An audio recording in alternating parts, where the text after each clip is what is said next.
clear. My name is Muhammad Ali, and you will announce it right there in the center of that ring after the fight if you don't do it now.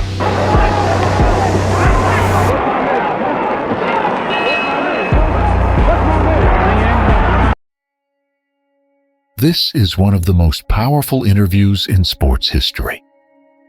Muhammad Ali, fresh off his Olympic gold medal victory, reveals what happened when he tried to eat at a restaurant in his own hometown. His response will shock you and change how you see America in the 1960s.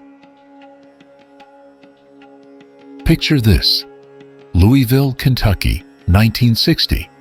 An 18-year-old boxer returns home from the Rome Olympics with a gold medal around his neck. He's representing America on the world stage. But what happens next in his own country will break your heart and open your eyes. In this rare interview, Ali tells the interviewer about his experience after winning Olympic gold. Listen to his own words. "I went downtown and I had my medal on, and I said I'd like a cheeseburger. She said, 'We don't serve Negroes.' I said, 'I don't eat them either. Just give me a cheeseburger.'" Think about that for a moment. Here's a young man who just won gold for America, wearing his medal, and he can't even order a hamburger in his own hometown because of the color of his skin. But what comes next in this interview is even more powerful. When the interviewer asks about being a Negro boy in the South, Ali immediately corrects him. "We say black now." And then Ali delivers one of the most brilliant explanations of identity and cultural appropriation you'll ever hear. He breaks it down like this. Chinese are named after China, Cubans after Cuba, Irish after Ireland, Japanese after Japan.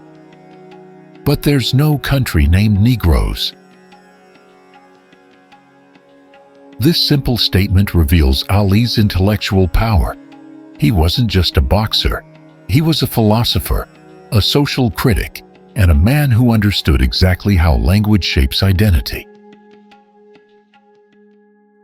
The interviewer then asks what attracted him to Islam, and Ali's response shows why he converted. He talks about names, about identity, about how Black Americans had been stripped of their cultural heritage. We have names like Grady and Clay and Hawkins and Smith and Jones and Johnson, but we are Black. These are the slave names. Ali then launches into what might be the most powerful critique of American racial imagery ever captured on film. He systematically breaks down how white supremacy had infiltrated every aspect of American culture. We see Jesus, white with blonde hair and blue eyes.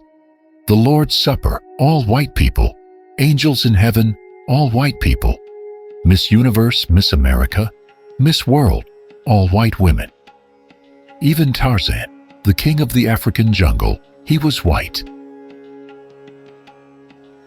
And then comes Ali's brilliant Tarzan observation that exposes the absurdity of racial stereotypes. Africans been in Africa for centuries, but they can't talk to the animals. But Tarzan, all of a sudden, some ape raised him up and he can talk to the animals. The interview gets even more intense when Ali explains Elijah Muhammad's teachings about white devils. Now, before you react, listen to Ali's historical context. He talks about lynchings, about pregnant Black women being murdered, about families being torn apart by horses, about crowds of white people coming to watch Black men being burned alive. Ali's point isn't hatred, it's historical reality. He's explaining why, after 400 years of documented brutality, some Black Americans viewed white Americans with suspicion and fear. But here's what makes Ali brilliant. Even while explaining this position, he acknowledges complexity. When pressed about whether all white people are devils, he uses the rattlesnake analogy. Here's 10,000 rattlesnakes coming to bite me. In those 10,000, there's 1,000 that don't mean no harm. But they all look alike. Should I keep the door open and let the 10,000 in, hoping the 1,000 will save me? Or should I just be safe and shut the door? This analogy perfectly captures the impossible position of Black Americans in the 1960s. How do you distinguish between allies and enemies when centuries of experience have taught you that danger often comes from unexpected places? The interview ends with Ali discussing his mixed racial heritage, and even here, he brings humor and intelligence to a sensitive topic. When asked about having white blood, he doesn't get defensive. He tells the historical truth about how that mixing actually happened. This interview, probably from the late 1960s, shows us Muhammad Ali at his intellectual peak. Yes, he was the greatest boxer of all time, but he was also one of America's most important social critics, philosophers, and civil rights voices. Ali risked everything: his career, his freedom, his financial security, to speak truth to power. He was stripped of his boxing title, banned from the sport for 3 years, and faced constant death threats for his beliefs. But he never backed down. He never apologized for demanding that America live up to its ideals. And interviews like this show us why Muhammad Ali remains not just a sports legend, but an American hero who forced this country to confront its own contradictions. If this interview opened your eyes to Ali's intellectual power, hit that subscribe button and let me know in the comments what surprised you most. And share this with someone who needs to hear Ali's words.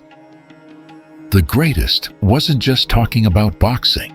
He was talking about greatness of character, courage, and the fight for human dignity.